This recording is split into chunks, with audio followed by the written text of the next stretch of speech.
Welcome back to the Hot and Healthy Hot Seat. Today's video, we are discussing everything, I repeat, everything that you need to know about burning calories to lose body fat. The 3 things you'll be able to take away from today's video include number 1, what is required to shed body fat? Number 2, what goes into how many calories you burn in a day? And number 3, mistakes you might make if you are focusing on calorie burn to lose body fat, so you don't sabotage your goals. So let's dive in.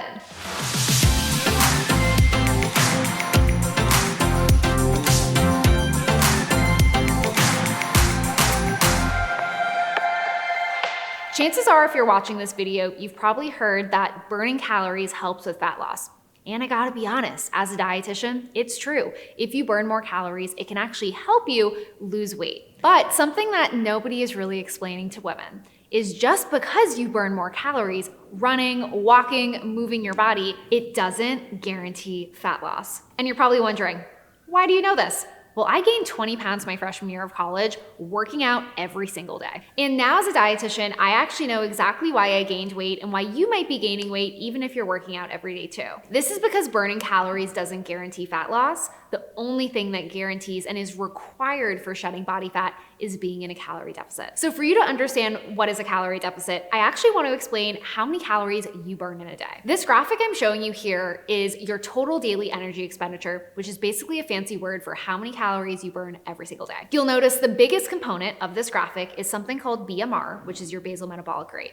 That is how many calories you burn at rest every single day to keep your vital organs functioning and alive. The next biggest category is NEAT. NEAT is non-exercise activity thermogenesis. This includes movements that are not structured like going on a walk or going to the gym, but are related to you burning calories and keeping your body alive. Some researchers and even clinicians talk about NEAT as something we can control, but true NEAT is actually something we cannot control, meaning that some people fidget more, some people fidget less. And that fidgeting is one component of NEAT that impacts how many calories you burn a day. The next component you'll see is TEF, also known as thermic effect of food. TEF basically describes the quality of your diet and how many calories you burn to break down the food that you are eating. For context, the standard American diet, also known as the SAD diet, that is a diet low in fiber, low in protein, and also highly refined, so it's quickly absorbed.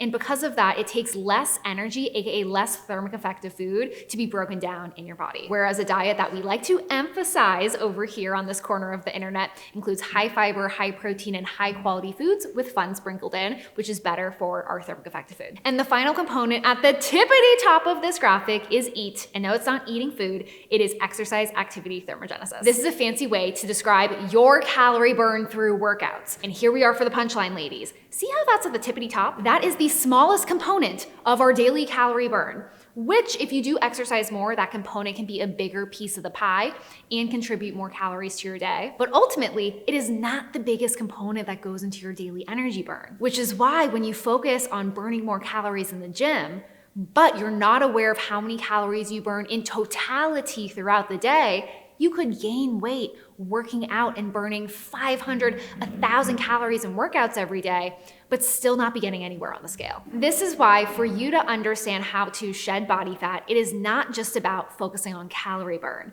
In workouts, that is. It's actually about focusing on your total daily calorie burn, which is really understanding how your metabolism works. And this is also why a common mistake I see women make is focusing so much on calorie burn to compensate for your food choices. Because the reality is when you actually learn about your metabolism, just like I described here, you'll actually see that you burn a lot more calories than you may think you do, and you deserve food regardless of if you work out or not. While working out is key and something I'm even gonna be doing today, just remember, ladies, calorie burn doesn't guarantee fat loss. It only enhances fat loss when you get your food in check and calories in check. So there you have it. This is everything you need to know about burning calories for fat loss so you don't sabotage yourself and instead you slay your weight loss goals. And talk about slaying. I was not always slaying my weight loss goals, so if you're realizing some of the mistakes that you're making on your journey, I actually have a video where I talk about all of the dieting mistakes I made before becoming a dietitian, and you're in luck. I'm gonna link it right here for you so you can make sure you're slaying your weight loss goals with the right information too.